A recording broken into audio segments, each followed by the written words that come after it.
Good day, everyone. My name is Neera Agnihotri, and I'm a CAPIC member, and we're here again today to provide you with some immigration daily updates with this COVID situation that we have currently.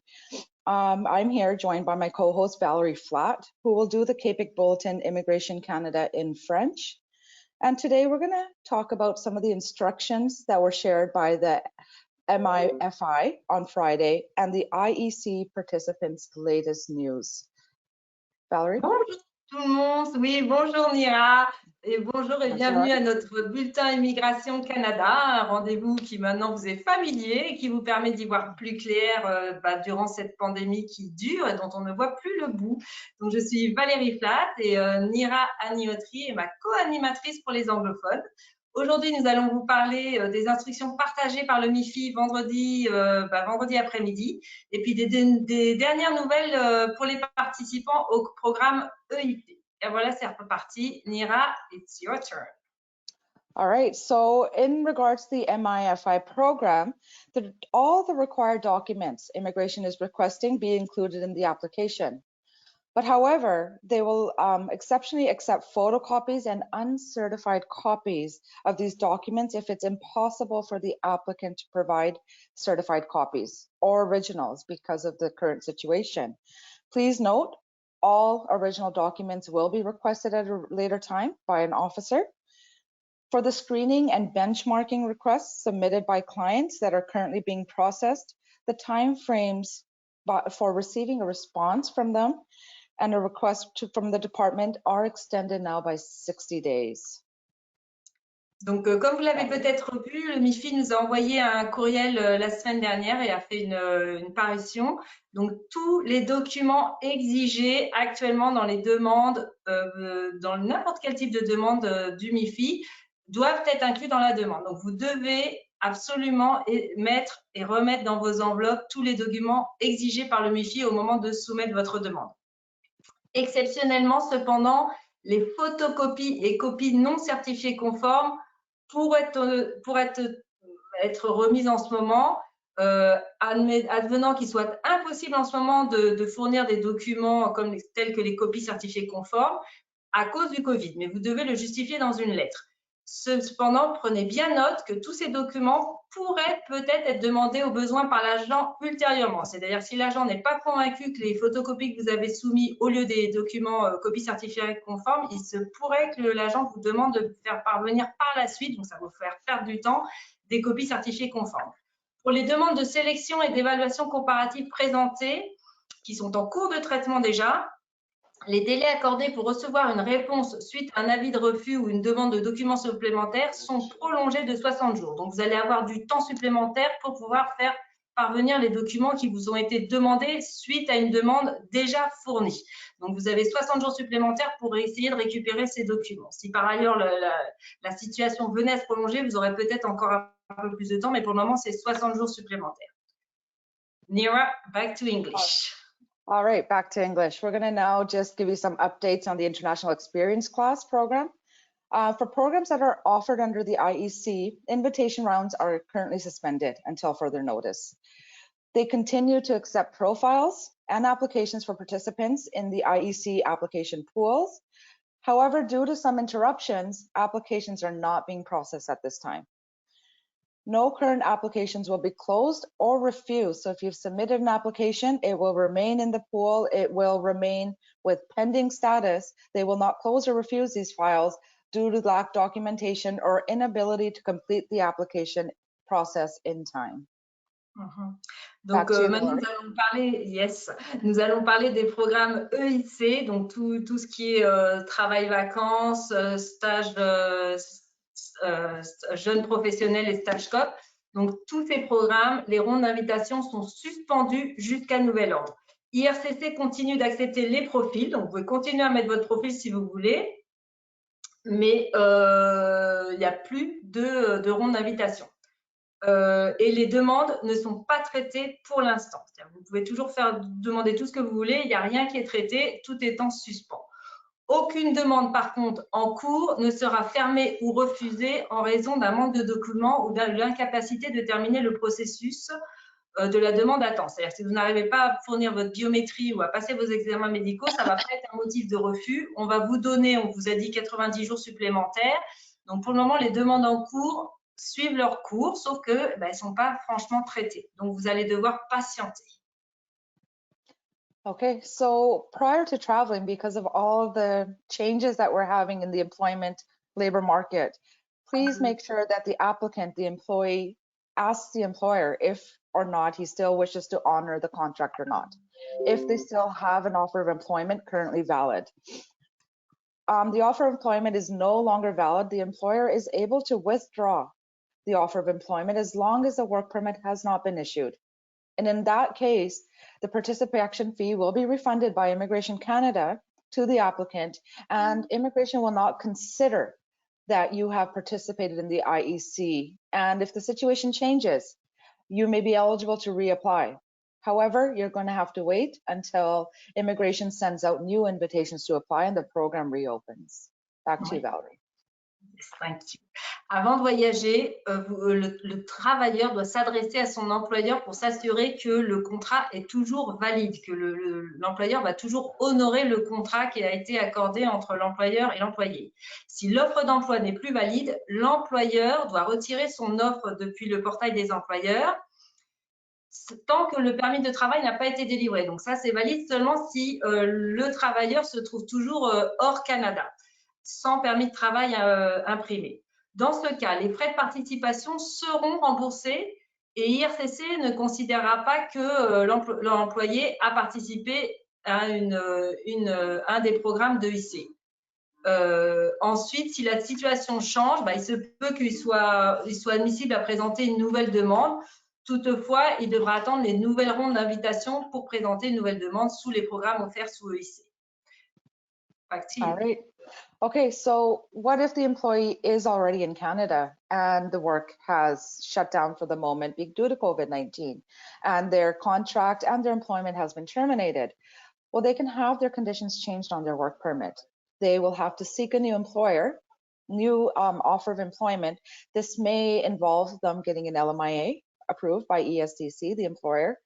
So there has to be a valid reason, of course, to change employment and the closure of the business you work for. Note that the work permit under the IEC program cannot be extended beyond the validity of the time that it is permitted from that certain country. So you may not be able to extend your work permit as an open work permit under the IEC class, but you can do a change of conditions and change of employers.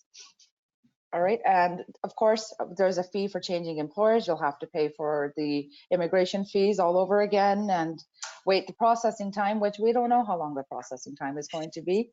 Back to you, Valerie. Thank you. Donc, si le travailleur s'il se trouve au Canada déjà et que l'employeur a mis fin à la relation de travail, le travailleur peut faire une modification des conditions de son permis de travail dans un nombre limité de circonstances. Si vous allez sur le site de IRCC et vous cherchez modifier son permis de travail pour sous les permis de travail admis dans les programmes EIC, vous allez voir qu'il y a des circonstances liées à chacun des programmes. Donc, de toute manière, pour les travails vacances, ça c'est sûr, il n'y a aucune circonstance. Ça serait juste pour les jeunes pros et les stages COP et les jeunes professionnels, exactement. La fermeture, par exemple, de l'entreprise pour laquelle vous travaillez est un exemple de raison acceptable pour changer d'employeur. Par contre, il est à noter qu'un permis de travail dans le cadre de l'IC ne peut pas être prolongé au-delà de la durée maximale prévue dans les accords sur la mobilité internationale selon le territoire d'où vous êtes citoyen. Et qu'il y aura des frais, bien sûr, à payer pour faire le changement d'employeur si vous trouvez un nouvel employeur qui répond donc aux conditions pour lesquelles vous aviez été admis sous le programme EIC. Back to you. All right, thank you.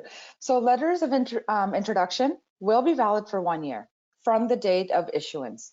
But as soon as the letter is issued under the IEC program, participation is considered to have taken place as soon as you get that letter. Okay, so a letter cannot be canceled after it's been issued. Please only contact immigration by web form if the letter expires within the next 30 days and the participant is unable to travel due to the disruption caused by COVID-19. If you're in Canada With your letter of invitation, please do not go to a port of entry to apply directly to the Border Services Officer at this time, as they have limited flagpoling and issuance of permits at the border. As if it's not an essential, please don't go. Travel to a port of entry from within Canada is considered at the moment non-essential travel, and they're only accepting essential travelers at the moment. Okay. Okay. Donc, yes, les lettres d'introduction sont valides pour une période d'1 an à partir de la date de délivrance. Donc, il n'y a pas moyen de modifier votre lettre d'invitation une fois qu'elle a été émise. Dès qu'une lettre est délivrée dans le cadre d'EIC, on considère qu'il y a eu une participation. Donc, vous ne pourrez pas renier sur cette participation que vous avez été choisi pour participer. La lettre est émise, vous avez un check dans votre dossier. Et une lettre ne peut pas être non plus annulée après sa délivrance. Une fois que c'est fait, c'est fait. Par contre, veuillez seulement communiquer avec IRCC par vos formulaires web si votre lettre expire dans les 30 prochains jours et que vous ne pouvez pas voyager à cause des perturbations causées par le Covid-19. Donc, vous prenez le formulaire web qui se trouve en bas de la page d'IRCC dans le « Contactez-nous » et vous envoyez un mot en choisissant bien le motif, la motif de la demande et bien sous les programmes offerts par EIC afin que votre demande puisse être traitée le plus rapidement possible. Si vous vous trouvez déjà au Canada avec votre lettre d'invitation, que vous êtes donc arrivé en tant que visiteur, vous ne pouvez pas vous rendre à un point d'entrée. En ce moment, les agents des services frontaliers ne vont pas vous émettre votre permis de travail à la frontière. Le déplacement à un point d'entrée au Canada est considéré comme un déplacement non essentiel. Donc, à moins d'avoir en plus un travail qui serait dans la santé, et essentiellement, il n'y a aucun agent au point d'entrée qui va vous émettre votre permis de travail. All right. So, of course, it is a participant's responsibility to make sure that they have adequate health insurance, including testing and treatment for COVID-19, given the current pandemic. Immigration, CBSA, at the port of entry will ensure that you have medical coverage for the time, the waiting period. It may be 3 months, whatever the waiting period may be, or for your entire duration when you arrive at a port of entry. If your insurance coverage is not sufficient, you may be refused entry into Canada. And note, today, it has come into force that any traveler coming into Canada is required to wear a non-medical mask until they arrive at their final residence, and they have 14 days of mandatory isolation. It is no longer voluntary, it is mandatory. That will be enforced. Oui, et alors maintenant, pour tous ceux qui arrivent au Canada dans les prochains jours ou dans les prochaines semaines, il incombe aux participants dans les programmes EIC de s'assurer qu'ils possèdent une assurance maladie adéquate, qui comprend les tests et les traitements pour le Covid-19. Les agents des services frontaliers du Canada s'assureront que vous êtes bel et bien couvert par une assurance maladie lorsque vous vous présenterez au point d'entrée. Si les garanties offertes par votre assurance ne sont pas suffisantes, il se pourrait qu'on vous refuse l'entrée au Canada. Donc, assurez-vous que votre assurance couvre bien le Covid-19 avant de voyager et que surtout, vous avez bien pris la couverture pour le temps maximal de votre séjour autorisé, 6 mois, 1 an ou 18 mois ou 2 ans selon votre pays d'origine. Important depuis aujourd'hui, ce matin, tous les voyageurs qui arrivent au Canada doivent porter un masque non médical, donc ça peut être un masque en tissu, et ce jusqu'à l'arrivée dans leur lieu final de résidence pour les 14 jours d'isolement obligatoire. Rappelez-vous que vous devez vous rendre directement de l'aéroport à un endroit confiné pour 14 jours. Et puis surtout, prenez soin de vous, hein, et n'oubliez pas de porter ce masque même dans l'avion, on ne sait jamais. Back to you for the end, for the final...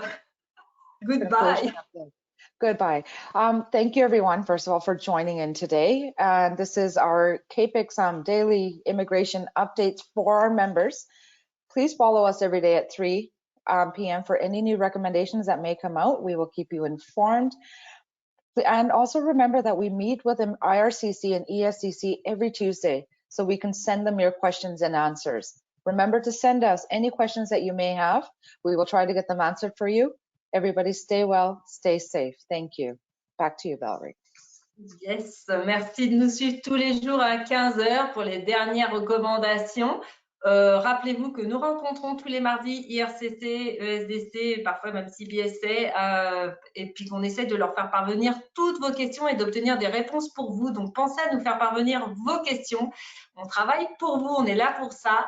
prenez soin de vous, respectez les consignes du gouvernement, restez isolés à la maison et puis profitez du soleil si vous en avez aujourd'hui. C'est le moment d'aller fabriquer un peu de vitamine D. I say people get out and get some vitamin D if it's sunny today here in Montreal. It's sunny out here in Vancouver. We've had amazing weather for the last more than a week. So vitamin D, vitamin D.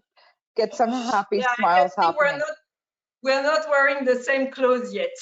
No, no, we're not. We're not. We are fortunate out on the West Coast, I have to admit. Yes. Merci Neera. Et puis on se retrouve demain à tout le monde. Bye bye. Bye. Take care, everyone. Stay safe. Bye bye.